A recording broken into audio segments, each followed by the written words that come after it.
In a quiet little house nestled on the outskirts of Portland, Oregon, an elderly woman with silver hair and eyes full of wistful memories sat gently rocking in her chair. Across from her, a curious little girl curled up on a knitted blanket, her eyes wide with wonder. The old woman smiled and began to speak, her voice low and steady.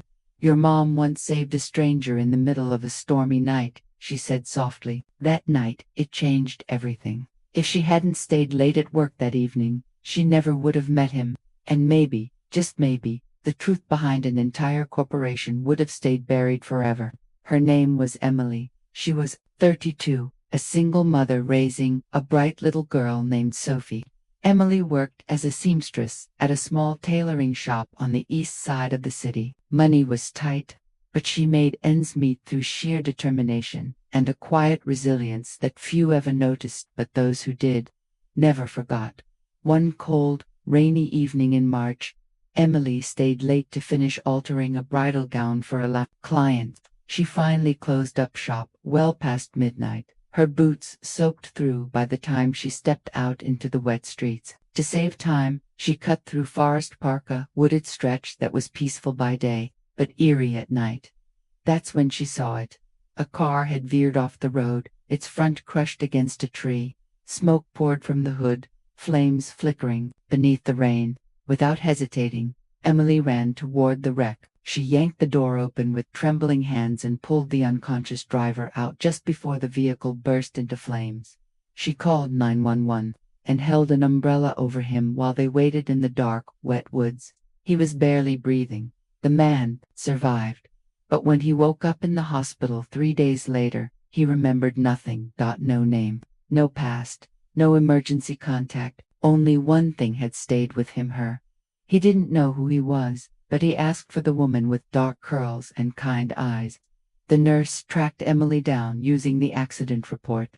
When she came, he simply said, "You feel familiar." There was something in his voice, a quiet trust, almost childlike. With no one else to claim him, Emily offered him a place to stay in her small 2-bedroom house. She didn't know why, but something told her it was the right thing to do. She called him Jack. It just seemed to fit. Jack didn't just sit around being grateful. He helped fix her broken sewing machine, painted Sophie's bedroom walls, made breakfast, and picked up groceries. He told bedtime stories and folded laundry. Slowly, over weeks, he became a part of their rhythm, a part of their home.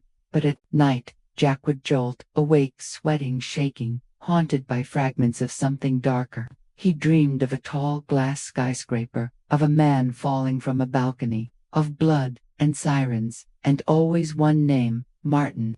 Emily grew curious. She searched the name and quickly found a headline. "Martin Fan, CEO of Fantech Corporation, dies in fall from corporate headquarters." He had died just 2 weeks before the night of Jack's accident. She scrolled through press releases and stockholder reports until she landed on a photo of the board of directors. Her breath caught. There behind Martin, in a navy blue suit, was Jack.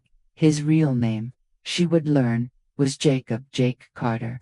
He had been the chief strategy officer at Fantech, a high-level executive with a reputation for integrity and discipline. Before the accident, he had reportedly been investigating financial discrepancies within the company, discrepancies that pointed to massive corporate fraud and money laundering. Jake had been preparing to go public with the evidence, and then, just like that, his car lost control on a wet road near a cliff. Emily didn't back away. She leaned in, using her precision and pattern skills as a seamstress. She helped Jake investigate the trail he'd begun before his memory loss. They tracked down an old flash drive he'd hidden in a false panel in his former office, slipping in late one night with forged credentials. The flash drive held encrypted records, transfers, shell accounts, payoffs. It was real and dangerous. As soon as they accessed the drive, Jake's old enemies were alerted. Within a week, Emily noticed unmarked cars parked across the street. Jake spotted a man following Sophie on her walk home from school.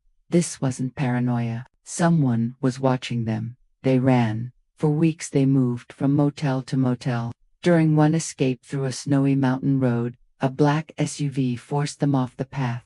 A bullet grazed Emily's shoulder as she shielded Jake while treating her wound. That night, Jake finally broke down. He remembered his mother, also a seamstress, also a single parent. She had taught him to speak the truth, to stand his ground, to never look away when things got ugly. That night, he decided to stop running. With the help of a rogue journalist and one of Emily's tech-savvy friends from church, Jake decrypted the files. They sent them to every major news outlet. The story exploded across the nation. Fantech stock plummeted. Arrests were made. Politicians distanced themselves from corporate donors. Jake testified before Congress. The truth was finally in the open. But Jake refused to return to corporate life. He turned down every offer, every book deal, every TV interview. Instead, he stayed in Portland. With Emily. With Sophie. A year later, Emily opened a small boutique downtown called After the Rain. The shop specialized in custom tailoring, embroidery, and hand-mended vintage clothing. Jake worked the register and kept the books.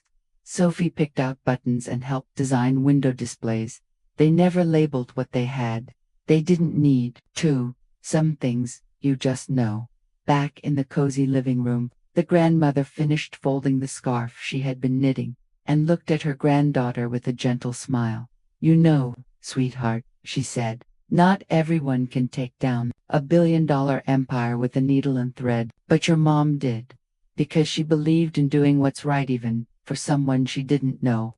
The little girl's eyes sparkled. "So remember this.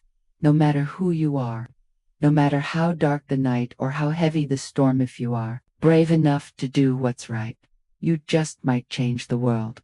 Don't forget to subscribe to our channel for more real-life stories that inspire and remind us all hope is never far away.